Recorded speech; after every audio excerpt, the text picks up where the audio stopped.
Beurre FM, midi 13h, l'islam au présent avec Philippe Robichon et Abdelali Mamoun. C'est l'islam au présent et au quotidien de midi à 13h sur Beurre FM. Bonjour, bienvenue, ravi de vous retrouver. Bonjour Imam Abdelali. Bonjour, j'ai l'impression que c'est le Jumu'ah aujourd'hui. Vous avez une bonne impression. Ouais. Parce qu'il y a une grande jama'a. C'est la grande Oumma aujourd'hui. Voilà, c'est ça. Bon, ça va bien Imam Abdelali? Ça va impeccable. Alors, pour que les autres comprennent, Jumu'ah, c'est le nom du vendredi en arabe et puis c'est en même temps le nom de la prière collective qui se fait en groupe, en nombre important. Et comme aujourd'hui je vois que sur le plateau il y a beaucoup de monde, c'est pour ça que je l'ai comparé avec... C'est intimidé, hein? Un petit peu quand même, pourquoi pas. Oui. Bon, alors en parlant, on va présenter tous ceux qui sont avec nous et qui nous ont rejoints aujourd'hui. Linda qui est avec nous. Bonjour Linda. Bonjour, salam alaikum wa rahmatullahi wa barakatuh. Là, je rappelle que vous êtes psychologue et conseillère d'orientation. Ça fait plaisir de vous voir. Merci, c'est gentil. Avec nous sur le plateau. Deux invités que je vous demande d'accueillir aujourd'hui. Alors Estelle Kramer, bonjour. Bonjour. Vous êtes bénévole depuis plusieurs années chez LAVI. Alors LAVI, c'est l'Association internationale des victimes de l'inceste. Depuis combien de temps vous êtes bénévole? Depuis 4 ans, je suis bénévole à AIVI, Association internationale des victimes de l'inceste, et je salue tous les auditeurs. Bien, vous êtes sage-femme dans votre vie professionnelle. Voilà, c'est mon métier. Et vous portez la parole de LAVI. Exactement. Et j'essaye surtout d'aider les victimes à avancer et d'aider aussi la prévention de l'inceste. Les victimes, c'est de l'inceste. Puisqu'on parle de l'inceste aujourd'hui, vous êtes venu avec Flore. Bonjour. Bonjour. Voilà, vous aussi, vous venez d'intégrer. Vous êtes une nouvelle à LAVI. Tout à fait. Voilà. Je suis bénévole depuis quelques mois à AIVI. Voilà. Et donc vous aussi, vous allez à la rencontre des gens pour leur expliquer ce que c'est, oui, et le rôle de l'association. Tout à fait. Donc déjà, premièrement dans mon entourage, puisque c'est important d'en parler déjà à nos proches et les premières personnes qui peuvent être concernées, mais aussi à d'autres victimes potentielles et proches de victimes, puisque je suis actuellement une formation pour animer un groupe de parole, puisque c'est un des points que propose AIVI, c'est l'organisation de groupes de parole qui accueillent des victimes. Voilà. AIVI. Imam Abdelali, longtemps la communauté musulmane s'est sentie à l'abri et pas concernée par l'inceste, sous prétexte que ça concernait l'Occident et pas du tout les musulmans. C'est faux, non, sauf simplement que c'est un sujet tabou. Aujourd'hui, on n'ose pas parler d'inceste dans la communauté musulmane, alors que c'est une réalité aussi importante, voire même, j'en sais rien, je peux pas dire, est-ce que c'est plus, les cas chez les musulmans sont plus importants qu'en dehors de la communauté musulmane, mais je pense que non, il y a énormément de cas d'inceste dans notre communauté aussi, et il faut le combattre de la même manière que pour le reste, hein, il y a pas de différence, c'est pas parce qu'on est musulman qu'on est couvert par son islamité à commettre ce genre de crime, parce qu'il s'agit bien d'un crime, voire même de plusieurs crimes. On parle souvent, d'ailleurs, vous parlez de meurtre sans cadavre. Oui, puisque quand un enfant ou un jeune est agressé par un agresseur, en fait, ce qui est détruit, c'est son âme. C'est véritablement son âme, puisqu'il y a un abus de confiance, et on en a parlé précédemment avec l'imam, qui a confirmé ça. Et du coup, c'est une personne de sa famille, donc une personne qui devrait le protéger, qui devrait s'occuper de cet enfant ou de cet être, qui l'agresse. Et du coup, il y a vraiment une destruction de son âme, et c'est pour ça qu'on parle de meurtre. Il n'y a pas de cadavre, parce que le corps reste intact, et il n'y a pas souvent, malheureusement, pas de traces forcément corporelles. Voilà. Alors, quelle définition est-ce qu'on donne à l'inceste, Flore ? Alors il y a la première définition du mot en lui-même qui vient, donc inceste, qui vient du mot du latin incestus, qui veut dire ce qui est sale, ce qui est impur. Donc en gros c'est ce qui est non chaste. Ensuite la définition qu'on peut trouver dans les dictionnaires, c'est des relations sexuelles entre personnes d'une même famille, que les liens du mariage, qui ne peuvent pas s'unir par le mariage en fait. Dans la réalité, la définition justement est assez complexe, et c'est le problème qu'on a aujourd'hui avec AIVI, notamment pour les lois, c'est de réussir à trouver la définition même de l'inceste. L'inceste, c'est des relations entre personnes d'une même famille, donc ça peut être un père vis-à-vis de ses enfants, ça peut être entre frères et sœurs, ça peut être des oncles, des cousins, des grands-parents, donc qui vont avoir des relations sexuelles, que ce soit des viols ou des agressions, des attouchements. Donc voilà la définition qu'on pourrait avoir de l'inceste. Estelle, vous voulez apporter un complément à cette définition? Oui, je voudrais dire aux auditeurs que bon, à l'inceste, concrètement, c'est tout ce qui est une agression sexuelle sur une personne d'un âge inférieur dans la famille. Alors, il peut y avoir plusieurs formes. Il peut y avoir, bien sûr, ce qu'on imagine classiquement, c'est le viol, c'est-à-dire qu'une personne de la famille viole une autre personne de la famille qui est plus jeune qu'elle, souvent un enfant ou adolescent. Il peut y avoir aussi des attouchements sexuels, c'est-à-dire que cette personne va porter des attouchements sur des organes à caractère sexuel de l'autre personne. Mais il peut y avoir d'autres formes qui sont moins connues.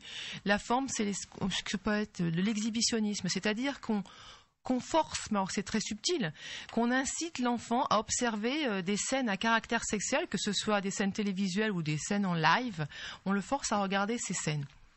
Ou alors, il peut y avoir aussi ce qu'on appelle le nursing pathologique, c'est-à-dire que... Le nursing pathologique. Oui, c'est-à-dire qu'un parent, oui, une mère ou un père, sous prétexte de faire des soins à l'enfant, va en fait faire des attouchements sexuels, par exemple des lavements. Et je connais une personne qui a été victime de ça. Sa grand-mère lui faisait des lavements sous prétexte que, soi-disant, elle aurait des problèmes au niveau intestinal qu'elle n'avait pas. Elle pratiquait des lavements très régulièrement à cet enfant. Et cet enfant a été traumatisé par ces lavements puisqu'elle sentait que c'était véritablement une agression à caractère sexuel. Et elle parlait de la douleur de ces lavements comme d'une brûlure. Voilà. Ça, c'est toutes les formes que peuvent prendre l'inceste. Et donc, autour de nous, on peut parfois observer certaines scènes ou certains comportements et se poser quelques questions. Et peut-être que les auditeurs, parfois, ont vu ou ont perçu ce genre de comportement. Alors, il y a peu de chiffres sur l'inceste. En France, vous avez, demandé à la IVI des sondages. En gros, ça concerne combien de personnes en France ? Donc effectivement, un sondage a été fait par Ipsos en 2009 et qui a établi qu'il y avait environ 2 millions de personnes victimes d'inceste en France en 2009. Environ, puisque c'est des chiffres qui ne sont jamais sûrs, puisque tout le monde n'ose pas témoigner. Les personnes ont du mal à se libérer la parole et à avouer qu'elles ont été victimes d'inceste. Donc le chiffre est environ 2 millions actuellement. Est-ce qu'il y a aussi des sentiments de culpabilité des victimes, c'est-à-dire que les victimes se sentent coupables, qui aggravent encore plus la destruction de l'être, c'est-à-dire qu'en plus d'avoir été bafoué, d'avoir son honneur et sa dignité qui ont été bafoués, est-ce qu'en plus il y a ce sentiment de culpabilité ? Oui, tout à fait. Et c'est d'ailleurs ce sentiment très fort qui empêche beaucoup de victimes de parler. Elles se sentent coupables d'avoir eu l'attention de la personne qui les a agressées, d'avoir provoqué ce qui leur est arrivé.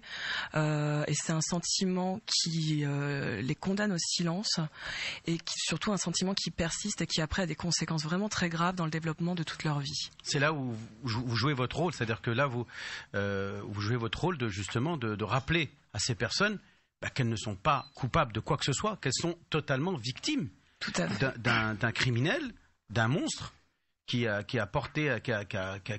commis en un seul acte plusieurs crimes. Nous, en islam, nous parlons d'adultère, de tromperie, d'infidélité. On parle de pédophilie, puisqu'il s'agit d'un enfant. On parle de trahison de l'amana, c'est-à-dire du dépôt de la responsabilité que l'on a vis-à-vis de cet enfant, à qui on nous a confié, Dieu nous a confié de protéger son honneur et sa dignité. Donc c'est nous-mêmes qui sommes le criminel qui portons atteinte à cette dignité. Et puis enfin, je me rappelle plus. C'est quoi? Comme vous m'avez pas donné ma fiche pour savoir ce que vous vouliez dire, je sais pas ce que vous vouliez dire. Et puis il s'agit que le dernier, c'est le viol. Donc le fait que cette personne subisse un viol. Donc il y a bien 4 crimes dans l'histoire. Alors Linda. Oui, moi je voulais vraiment témoigner du fait que malheureusement notre communauté n'est absolument pas du tout épargnée par l'inceste. J'ai dans ma patientèle plusieurs personnes, malheureusement, qui effectivement ont été abusées. Alors en moyenne, on arrive à dire les choses, à parler, à peu près une quinzaine, je pense que c'est les chiffres 15-16 ans après les faits. Ce qu'il faut savoir, c'est que nous sommes en tant que thérapeutes l'une des premières personnes à qui on peut se confier. Mais c'est vrai que ça reste encore très tabou et c'est vrai qu'on ressent vraiment ce sentiment de culpabilité de la part des victimes. Pourquoi est-ce qu'on n'a pas parlé ? Parce que par honte, parce que pour nous, quelque part, on l'a aussi quelque part cherché et on ressent chez tous nos patients la même chose. Oui, mais peut-être aussi, comme j'étais adolescente, j'étais aussi désirable et puis ce qu'on appelle donc en psychologie le syndrome comment dire, le syndrome de l'identification à l'agresseur. C'est-à-dire, on essaie de lui trouver des circonstances atténuantes, à lui dire, mais après tout, c'était sa façon à lui d'exprimer son amour. Peut-être qu'il était un peu gauche, mais bon, il me disait à chaque fois combien il me protégeait, combien il m'aimait. Et on arrive vraiment, subhanallah, à se dire que quelque part, on l'a aussi cherché, on l'a mérité, parce que aussi on commençait à se former, on avait 12, 13 ans, et c'est vraiment le discours encore vraiment latent et manifeste, puisqu'ils le disent en thérapie, qu'on entend de la part de nos victimes. Mais c'est déjà une très bonne chose. Donc si je peux me permettre de parler directement aux auditeurs et à leur dire, surtout, mes frères, mes sœurs, dites les choses. Vous n'allez absolument rien arranger. Oui, mais Linda, quand vous dites les choses, essayez. Moi je suis pas très sûr. Il faut savoir à qui les dire. À qui en parler? À qui en parler? Toi, la fille, tu es une fille, tu vas dire à ta mère, papa a abusé de moi. Elle va tout de suite te mettre une gifle dans la figure. Alors, Esther, est-ce que c'est une grave? Il y a beaucoup, Estelle, il y a beaucoup de mères, enfin, ou de pères, à qui l'enfant va venir témoigner, et l'enfant s'il n'est pas cru, en tout cas, sa parole peut être mise en doute. Oui, c'est souvent ce qui arrive. La première réaction face à une victime d'inceste, quand la victime d'inceste va révéler les faits, que ce soit dans sa famille ou même parfois les professionnels ou toute personne, c'est tellement énorme, c'est tellement lourd l'inceste que la personne ne peut pas s'imaginer que c'est possible. Donc elle va d'abord mettre en doute la parole de l'enfant. Et c'est ce qui se passe. L'enfant arrive, il va dire des choses avec ses mots et souvent, malgré ce qu'on peut penser, on va essayer de les transformer et de minimiser les choses ou de les nier. Alors, les enfants, à qui peuvent parler? Alors, c'est quoi? Ce que je conseille... On va juste s'arrêter un instant, puis on va revenir sur cette conversation. Je vous rappelle que vous pouvez vous aussi témoigner et poser vos questions au standard de l'islam au présent. 01 53 48 3000, 01 53 48 3000. Beurre FM, midi 13h, l'islam au présent, avec Philippe Robichon et Abdelali Mamour. De l'inceste avec Linda ou madame qui est psychologue et conseillère d'orientation qui est avec nous aujourd'hui, et puis deux bénévoles de l'association internationale des victimes de l'inceste. Alors retenez bien ce nom, l'association internationale des victimes de l'inceste. Si vous ne souhaitez pas en parler à l'antenne, si vous voulez pas nous joindre, mais vous pouvez les joindre eux, puisque ce sont des bénévoles qui sont là pour vous écouter, vous orienter, et pour vous orienter notamment dans les démarches que vous avez à faire si vous avez été des victimes de l'inceste. Estelle est avec nous, qui est bénévole, et puis Flore est avec nous également. Imam Abdelali, on était en train de parler de la culpabilité des victimes tout à l'heure, puisque d'ailleurs c'est bizarre, la victime se sent coupable. Pourquoi est-ce que les gens finalement les gens qui sont victimes ne parlent pas, restent avec ce secret, Estelle? D'abord, quelque chose de très simple, c'est quand on est enfant, on ne sait pas ce que c'est que la sexualité. Et qui vous apprend la sexualité? C'est votre famille. Donc là, on nous apprend une sexualité. On nous projette dans une sexualité d'adulte alors qu'on est enfant. Donc les enfants, ils savent pas déjà si c'est bien, si c'est mal. On perçoit bien qu'il se passe quelque chose qui est pas tout à fait normal, mais même parfois on ne sait pas soi-même que c'est pas normal entre guillemets. Et souvent, c'est ça que les enfants savent pas qu'ils sont victimes de quelque chose de pas bien, en fait, c'est ça? Non, ils n'ont pas toujours cette référence. Comment ils peuvent le savoir? Puisqu'ils n'ont pas de référence. Et les références, c'est leurs parents, c'est ceux qui les agressent. Ensuite, il faut savoir que souvent, l'agresseur, il a des propos avec l'enfant. L'agresseur, il va dire à l'enfant, tu sais, si tu dis quelque chose, peut-être que tes parents vont te mettre à l'orphelinat, ou peut-être que tes parents vont aller en prison. Et donc, l'enfant se sent coupable de parler parce qu'il se dit, si je parle, il va arriver quelque chose de grave à mes parents ou à ma famille. Et c'est très très important, la famille. Et je pense que l'imam peut confirmer, particulièrement peut-être dans la religion musulmane. Donc l'enfant a peur qu'il arrive quelque chose de mal à sa famille et il pense que c'est avec lui la cause de tout ça. C'est ça la culpabilité. Mais est-ce qu'il a conscience, l'enfant, que c'est quelque chose de mal qui se passe ou pas? Et à un moment donné, je sais pas. Toujours. Non. Pas toujours. Parfois, il ne le sait pas. Parfois, il ne le sait qu'après. Mais ça dépend de l'âge de l'enfant aussi. Voilà. Un enfant de 3 ans, c'est pas pareil qu'un enfant de 5 ans, 7 ans, 10 ans. Forcément, à 10 ans, on commence à comprendre qu'il y a quelque chose qui va pas. Alors qu'à 3 ans, il y a des parents qui prennent leur bain avec leur enfant de 3 ans complètement dénudés, quoi, ils prennent leur bain, et même le père avec sa fille ou avec son fils, ça arrive. Nous, en tout cas, dans notre communauté, les tabous au niveau des relations sont extrêmement cadrés, contrôlés. C'est dès le bas âge que l'enfant on doit lui faire comprendre qu'il a un jardin secret qui est son intimité et que personne n'a le droit d'y accéder. C'est ce qui est inculqué à l'enfant, garçon et fille, surtout chez les filles. Kéra nous appelle au 01 53 48 3000. Kéra qui nous appelle de Toulouse. Bonjour et bienvenue, Kéra. Oui, bonjour à tous et salam alaikum. Voilà, donc je vous ai appelé pour parler de ça. Moi, je me dis que les enfants, c'est une amana d'Allah, donc il faut la protéger, quoi. Et c'est le travail de la maman. Donc, c'est de la maman de protéger ses enfants, d'être toujours derrière, de leur comprendre dès le bas âge que, voilà, personne n'a le droit de regarder ça, c'est une intimité. Moi, je sais que j'ai 2 enfants, moi, j'ai jamais pris le bain avec eux. Même les 2 ensemble, ils prennent pas le bain ensemble, chacun séparément. Et c'est strict, quoi. Et du coup, je pense qu'il n'y aura pas de problème si tout le monde suit ce mode d'emploi, quoi. Donc, les enfants, c'est la maman. Il faut toujours derrière, voilà. Alors, Kéra, vous dites quelque chose d'important. Estelle, est-ce qu'on peut dire que s'il y a un inceste dans la famille, ça veut dire que la maman a fait quelque chose, enfin, a été défaillante à un moment donné? On ne peut pas dire ça de façon aussi brutale, je dirais.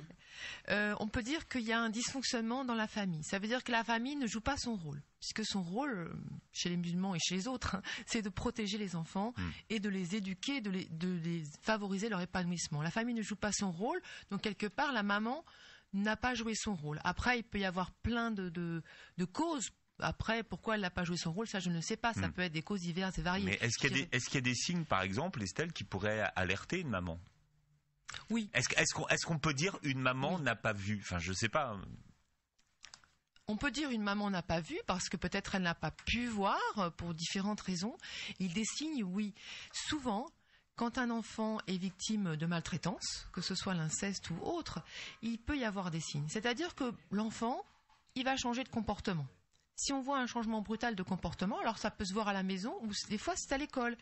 Un enfant qui à l'école va devenir très timide, va plus oser parler ni à ses copains ou ni à sa maîtresse. Ah, on peut se dire il y a quelque chose qui va pas.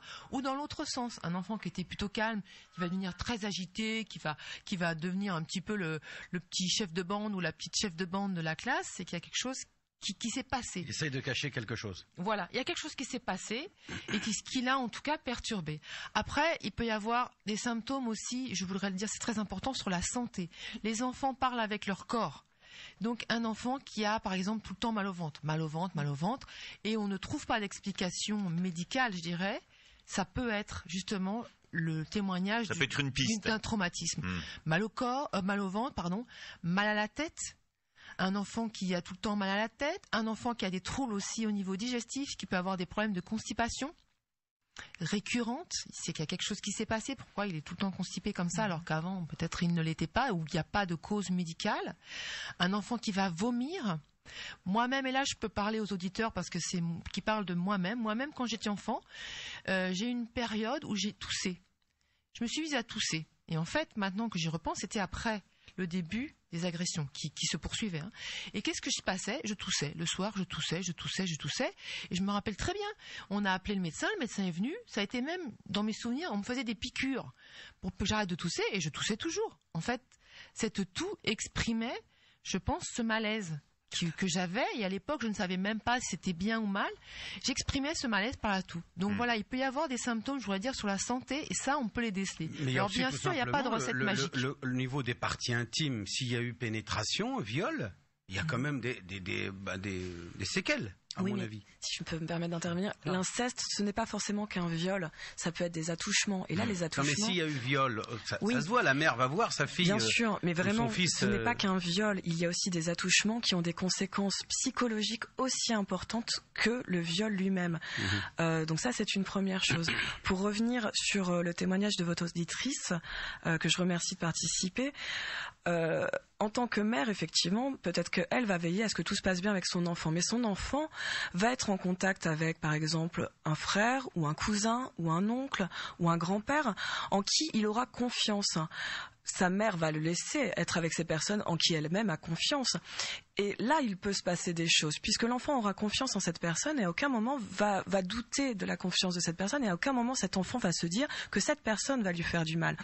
Donc, en tant que mère, oui, c'est votre rôle de protéger votre enfant, mais il faut aussi se dire que vous êtes humain, qu'on n'est pas infaillible et qu'il y a des choses qui nous échappent et qu'il faut être vigilant. Donc comme le disait Estelle, il y a des signes qui sont présents auxquels il faut être attentif, mais il faut surtout... Parce que l'enfant va pas aller voir sa mère en lui disant voilà maman ce qui m'est arrivé.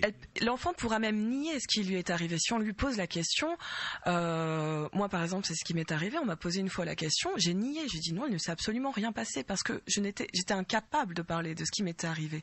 Donc c'est là où c'est vraiment très compliqué. Donc après il faut, donc c'est les signes que disait Estelle, être attentif aux signes physiques de la personne. On accueille, merci Kira pour votre question.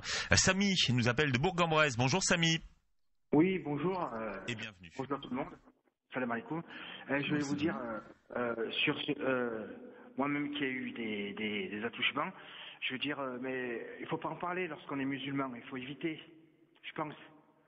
Complètement faux. Complètement faux, il faut au contraire condamner, il faut se plaindre auprès de la personne qui est censée nous protéger. Si vous êtes un enfant, vous devez en parler avec votre mère ou avec votre père en lui disant papa, au moment c'est bizarre, un tel il a fait ça. Est-ce que c'est normal? Il faut qu'il y ait du dialogue. Mais pourquoi vous dites qu'il ne faut pas en parler, Samy? Ça c'est intéressant. Je vais vous le dire pourquoi. Parce que moi, j'ai eu des attouchements, il n'y a pas de souci. Bon, je n'en ai jamais parlé. Parce que j'habite dans une cité, c'est mal vu après. Après, on est mal vu. Oui, mais la personne va continuer à commettre ces exactions en toute impunité. Si personne ne réagit, ce pervers, il va continuer à faire. Si on l'arrête pas, il va faire d'autres victimes, alors que grâce à toi, tu aurais, la personne qui était la première aurait pu faire, grâce à une dénonciation, arrêter ce pervers, quoi. Empêcher ce pervers de continuer, qu'il soit surveillé ou se soigner, par exemple, s'il est malade. Bien sûr, j'ai compris, mais le problème, c'est aux yeux des gens, comment ils vont me regarder après. C'est pour ça que c'est difficile. Personne n'a dit qu'on est obligé de crier sur les toits. On en parle aux personnes qui peuvent agir et qui sont compétents pour agir. On n'a pas dit d'aller faire des articles dans les journaux et d'en parler à tout le monde qui est... Non. Ouais, on en parle à ses parents qui sont censés nous protéger et eux vont faire ce qu'il faut pour éviter que se diffuse l'information et donc d'entacher à ton image, à ton honneur, à ta dignité, tout en te protégeant de ce pervers. Mais laisser le pervers continuer à faire ce qu'il fait sous prétexte on doit protéger ton image, c'est complètement absurde, ça n'a pas de sens. Non mais le problème, le pervers que vous dites, c'est de la famille proche. Et on peut pas, c'est difficile. C'est encore pire si c'est un ami proche. Imam Abdelali, vous pouvez écouter l'argument de Samy. Moi, je voulais savoir, à quelle difficulté, vous, quand vous avez voulu en parler, vous êtes frotté, Samy? Bah moi j'y pense tous les jours. La personne prof de chez mon père, alors moi je le vois tout le temps et j'y pense, mais je peux rien faire. Je pense que ça va détruire des familles, je vais être mal vu, ça va aller au tribunal. Donc c'est pour ça c'est difficile, voilà, c'est ça. Et vous n'en avez jamais parlé, Samy, à personne? Mais jamais de la vie. C'est la honte pour moi, ça va être la honte pour ma famille, pour tout le monde. La honte, elle n'est pas de votre côté, Samy. Merci de votre appel et merci de votre témoignage. Et je tiens à vous dire que la honte, c'est pas vous qui devez la ressentir, c'est la personne qui vous a agressé, puisque c'est une agression qui doit la ressentir. Je comprends vos peurs par rapport au fait de faire exploser potentiellement votre famille, puisqu'effectivement, ça risque d'avoir des conséquences par rapport à l'image qu'on pourra avoir de vous. Mais ce qu'il faut surtout, c'est penser à vous, penser à votre vie aujourd'hui, parce que je pense que ça doit avoir des conséquences sur votre vie. Et il faut penser à vous, avant tout, à votre construction, à votre avenir. Est-ce que vous allez pouvoir continuer à vivre? Combien de temps allez-vous pouvoir continuer à vivre en portant ce poids qui vous ronge, je pense, au quotidien, et qui va continuer de vous ronger?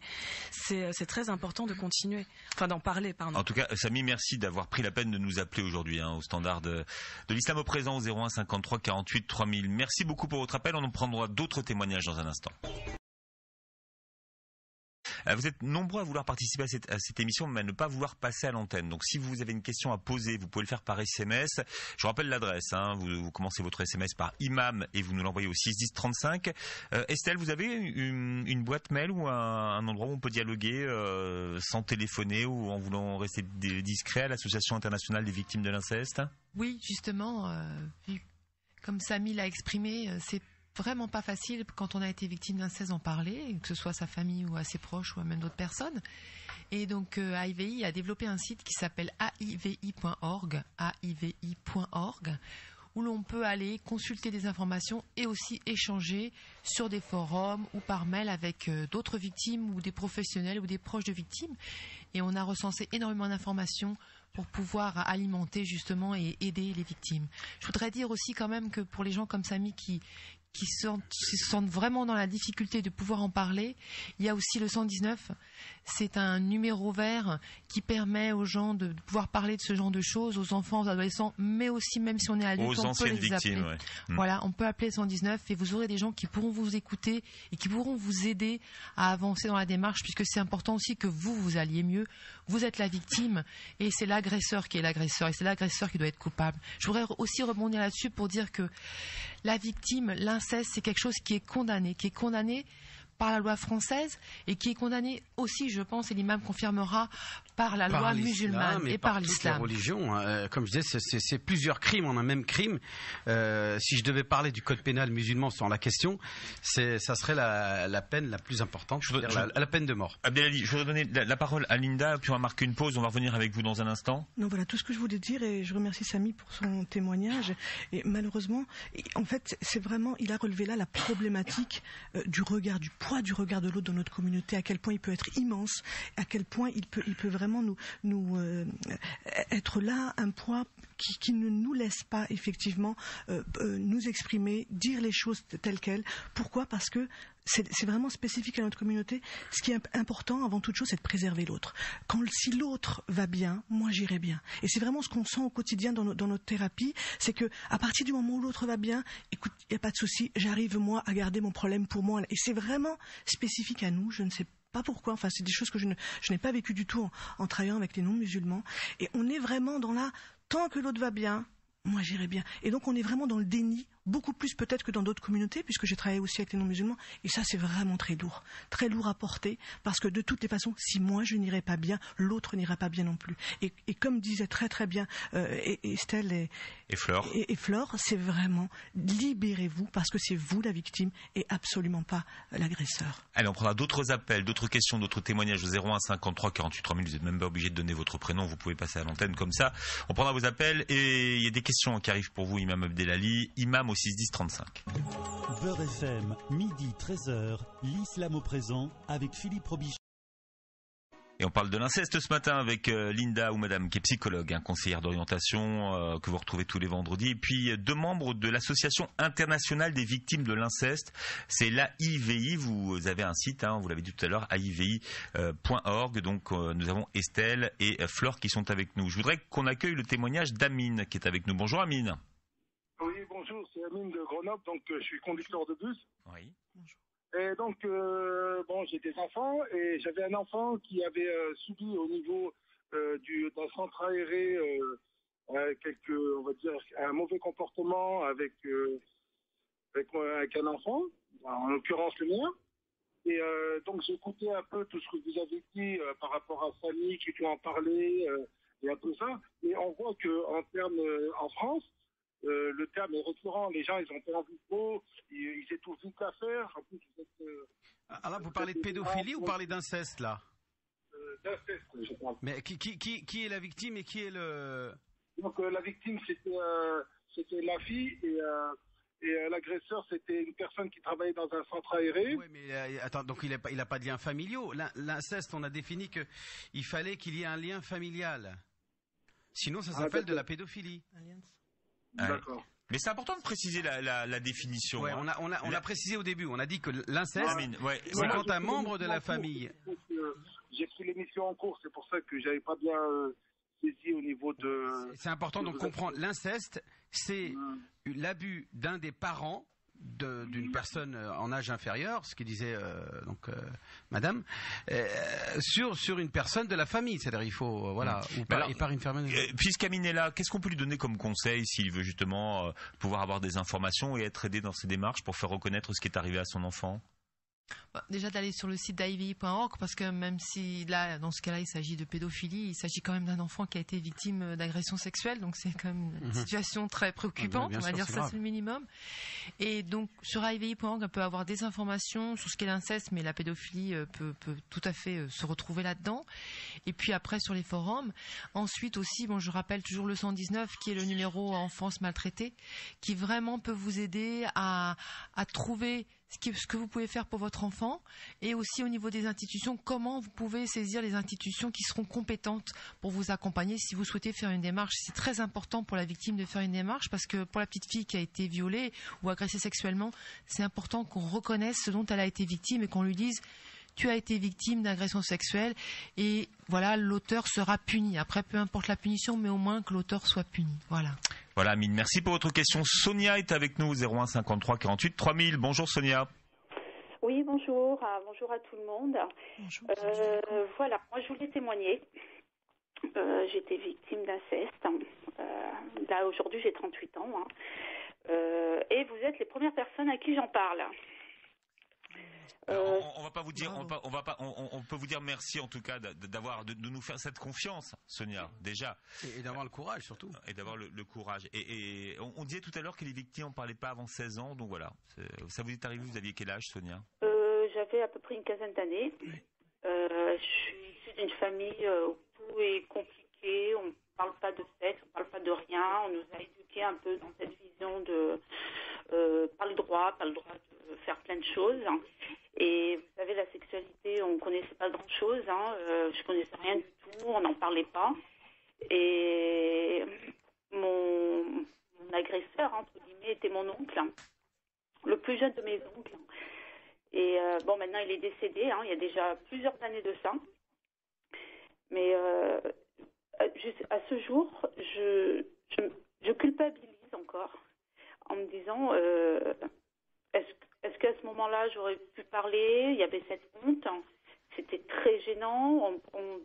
C'est tabou. Excusez-moi de vous interrompre. Est-ce que ça a duré longtemps? C'est une seule fois? C'était occasionnel? Non. Non, ça a commencé par des attouchements. Et après, c'est parti vraiment sur des relations sexuelles. Il abusait de moi assez régulièrement. J'ai essayé de l'éloigner, il revenait. En fait, je n'arrivais pas à dire non. Je disais non, mais ça servait à rien en fait. Et j'avais peur qu'on le sache, et j'avais peur qu'on m'entende, et j'avais peur. C'était très très compliqué. Et de cette relation, en fait, je suis tombée enceinte. Wow. Mon Dieu. Je suis restée je ne savais même pas que j'étais enceinte. J'étais naïve. Pour moi, sincèrement, c'était très compliqué. À 5 mois, je vais chez le médecin parce que j'étais pas bien, et on m'annonce que j'étais enceinte. Vous vous rendez compte que ma vie a été gâchée. C'était en France ou au Bled? Au Bled. C'était au Bled, et le truc, c'est que là-bas, mes parents n'ont jamais été au courant, personne n'a jamais été au courant. Jusqu'à aujourd'hui, il y a le père de mes enfants qui a été au courant parce que je lui ai dit dès le début. Mais donc vous avez fait un avortement, vous avez avorté, c'est ça? Non, à 5 mois, on n'avorte pas. À 5 mois, on n'avorte pas. Mais l'enfant, donc il est vivant, il existe? Il est né sous X. Ça a été tout un truc parce que je savais pas quoi faire, je savais pas où aller, je savais pas, voilà, en gardant tout ça caché, pour pas que pour moi c'était honteux, mais en fait la honte était plutôt sur mon oncle, pas sur moi, mais moi j'avais honte. C'est ce que disaient Estelle et Fleur tout à l'heure, que la honte elle est pas du côté des victimes, Sonia. Pas du tout. Là je le confirme. Et c'était très compliqué. J'ai dû abandonner cet enfant. j'ai continué ma vie normalement, mais non, c'était plus normal. J'avais perdu au moins 30 kilos, j'arrivais plus à manger, j'arrivais plus à vivre. Après un an, je suis venue en France. Pour moi, je devais recommencer ma vie à zéro. Et ma famille n'est toujours pas au courant. Après toutes ces années, j'ai toujours rien dit. Mais je suis toujours anéantie. Ma relation avec le père de mes enfants était très compliquée. Les relations sexuelles ont été très compliquées. J'ai 3 enfants aujourd'hui, mais j'arrive toujours pas à passer à autre chose. Vous savez ce que je vous propose, Sonia, si vous êtes d'accord? Vous allez nous laisser vos coordonnées et puis Estelle, peut-être vous pourrez parler avec Estelle tout à l'heure. Ça vous ferait du bien? Je dirais pas non. Si vous dites pas non, dites-moi oui. Oui. Alors, vous restez en ligne, on va prendre vos coordonnées. Estelle, vous pourrez parler avec un petit peu avec Sonia tout à l'heure. Oui. Prendre le temps, parce que là, vous voyez, on va vous couper alors qu'on a besoin de temps pour. Voilà. C'est parce que c'est énorme ce qui lui est arrivé. C'est énorme. D'abord, je voudrais vraiment saluer Sonia parce que je pense que Flore et moi, ayant été victimes d'inceste, et tous les auditeurs peuvent imaginer la difficulté que ça peut être de raconter ces choses comme ça. Donc vraiment, Sonia, je voudrais saluer ton courage, saluer aussi le courage de Sonia d'avoir vécu et survécu, parce qu'on vit pas, on survit avec ça depuis tant d'années, d'avoir traversé tout ça et d'avoir quand même réussi à survivre dans toute cette adversité. Et maintenant, je voudrais dire à Sonia que les choses peuvent changer. Il y a des choses sur lesquelles on peut travailler, on peut évoluer, et que beaucoup, je dirais quasiment toutes les victimes d'inceste vivent un petit peu les choses de la même façon. Beaucoup des victimes d'inceste sont comme Sonia, sont dans la honte, la culpabilité et ont beaucoup de mal. Donc Sonia, elle n'est pas toute seule. Voilà, c'est ça que je voudrais lui dire. Mais vraiment, je salue son courage. C'est énorme. Merci Sonia. Vous restez en ligne, on prend vos coordonnées, puis vous parlerez à un moment où ça sera plus calme. J'aimerais savoir, Philippe, qu'est-ce que dit la loi? Qu'est-ce que condamne la loi? Aujourd'hui, les pédophiles qui sont condamnés à quoi? C'est pas des pédophiles. Excusez-moi, oui, les coupables d'inceste. Oui, ils sont aussi pédophiles. Quand ils font avec leurs enfants en bas âge.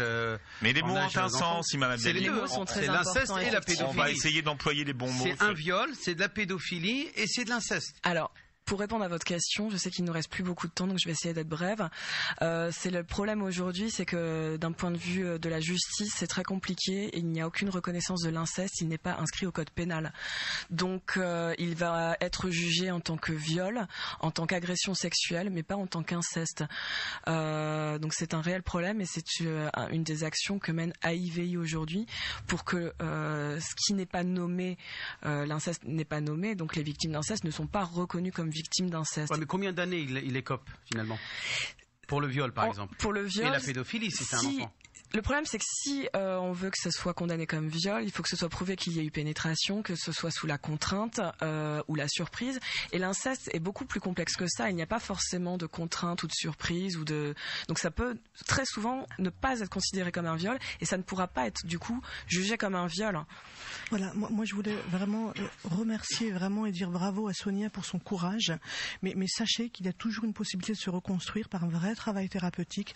Je pense que c'était le moment, c'était pas le moment avant pour vous. Maintenant que vous avez osé parler, je vous en remercie énormément. Ce qui serait bien maintenant, effectivement, c'est de vous prendre en charge parce qu'on a toujours cette possibilité de rebondir. Et je pense que les témoignages sur le plateau sont là pour vous dire à quel point on peut se reconstruire. Bravo Sonia. Alors, que deviennent justement les enfants victimes d'inceste quand ils grandissent? C'est ça qui est compliqué justement parce que la prise en charge...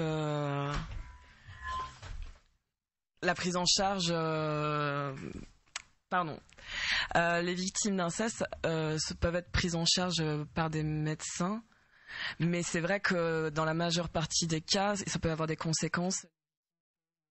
Les tentatives de suicide peuvent vraiment sombrer dans une spirale infernale qui va les mener au fond du trou jusqu'à la mort.